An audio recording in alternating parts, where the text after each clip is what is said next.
Hello and welcome back to History Check, the show where I recap our most recent session of our ongoing Dungeons & Dragons campaign, Bards and Nobles, which we stream every Friday at twitch.tv/D&D Rollcall.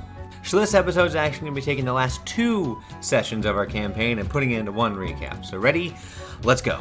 So in 2 sessions ago, our heroes had just reached the summer home of the king and had begun to meet the inhabitants/protectors of the summer home: Ivy, a spring Eladrin elf; Bay, a summer Eladrin elf; Amber, an autumn Eladrin elf; and Cole, a winter Eladrin elf. And they were the 4 protectors of the summer home and the bodyguards of the Stormbreakers while they're there.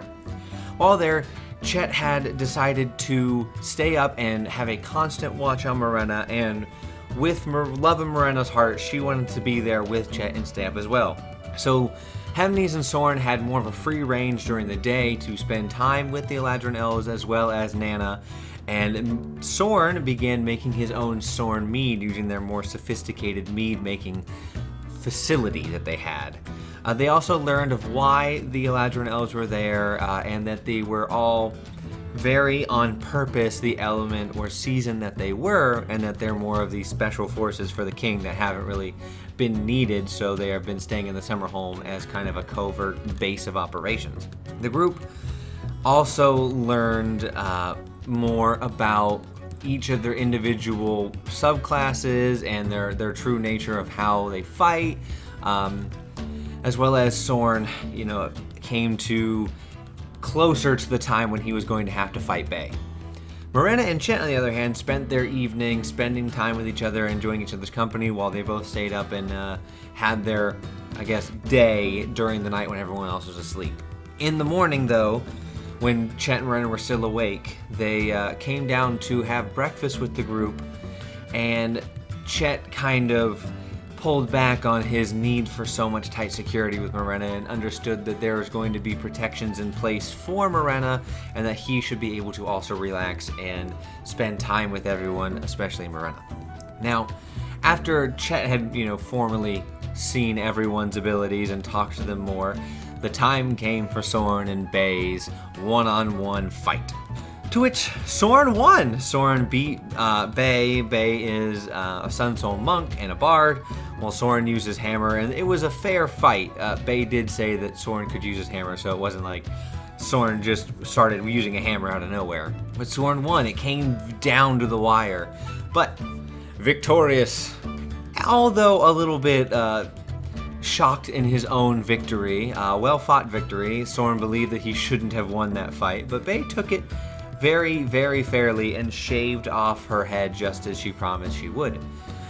After the fight and after a little bit of camaraderie, the group sat down with the 4 elves and learned of the real reason why they were there and the true reason why they were sent to the summer home instead of some other undescript location within the kingdom. And that was to help fortify Morena's mind and train the group to have a better cohesiveness in combat and in scenarios, and to give them the sense of true camaraderie and teamwork that they had but wasn't as strong as it could have been throughout all the time they've been together, for Hemnes, which was fairly short. And they saw through a depiction that Parthon made that if Morena lost true control over her aberrant mind, the split that it would cause would be the equivalent of several magical bombs going off and eradicating any life within a decent amount of space, which is a problem.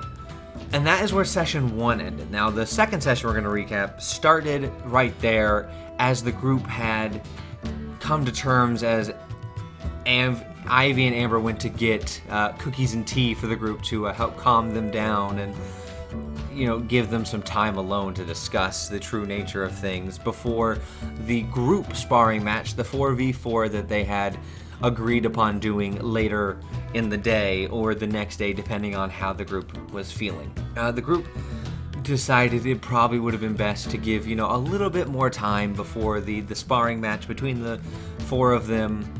And so with the knowledge that they knew and the want to comfort Morena. They spent time with her, talking with her, until they decided to go and collect supplies that the Eladrin elves needed for the compound, to which Hemnes, Sorn, and Chet went, while Morena, the real reason that they were there and needed to be lock and key, stayed with Nana back at the compound. Now, at this small town, they met Nathaniel, a cleric of Ilmater, as well as a long-established family who lived in the town and had concerns about what was happening in the mountains, as well as they met in passing one of the noble of the area who kind of controlled all the farmland, and got a true sense of what it was like to be in one of these small farm towns in the middle of the Empire, and how a good chunk of their farmland and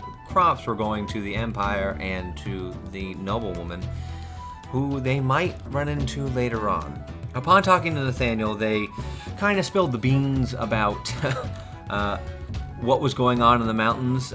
Due to Nathaniel's true nature and gentle care for them, as well as a zone of truth which they did not fight, Nathaniel thanked them and began praying while they were talking, and through the power of the divine, Ilmater graced the three heroes with his presence and promised and said thank you, but promised that if they went and rescued those that were in need from the mountain range, that Ilmater would grant them some sort of boon, whether it be an item or a favor or something. They did not know, but they were given the opportunity from Ilmater to go to the mountain whenever they were able to. There was not a forced timeline upon them.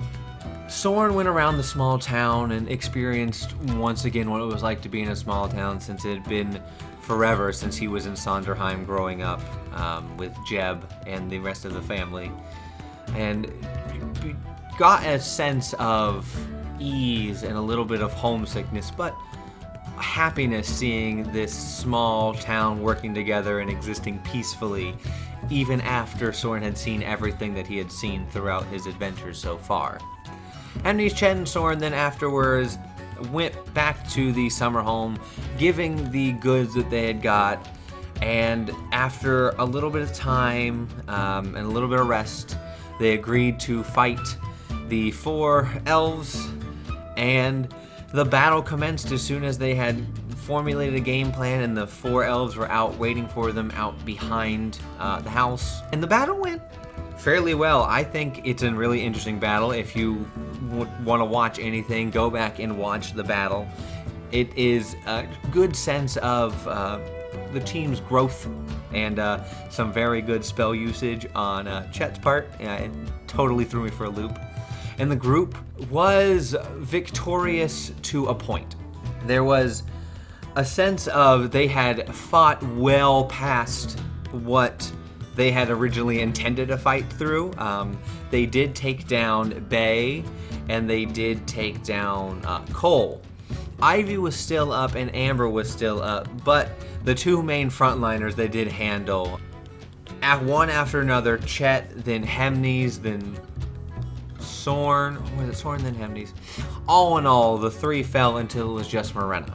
And with that, Cole began to try and force Morena's hand a little bit and force the emotional response that he wanted to see if she could handle, saying that they did not save them, that her friends were dying, and she had to be the one to stop Cole, or he was going to make sure that they were dead. To which Morena sorcery pointed up and blighted him until he fell. Ivy, recognizing what Cole had done, went down to calm down Morena and explain that everything was okay and that they were going to be fine. To which the heroes woke up and were congratulated on how they were fighting, and that is where we ended the session, with the 4 elves about to give some pointers and insights, as well as guidance on what their next things were going to be. So that is where the session ended. I'm super happy with how it was. I can't wait to get to the next session, which will be happening not Friday, but next Friday, because we have a special event happening on Twitch on Friday. So, Remember, once again, we play Dungeons & Dragons or live stream something, special things, every Friday at twitch.tv/D&D Rollcall at 6:30 p.m. Eastern Standard Time. And with that being said, your history has been checked.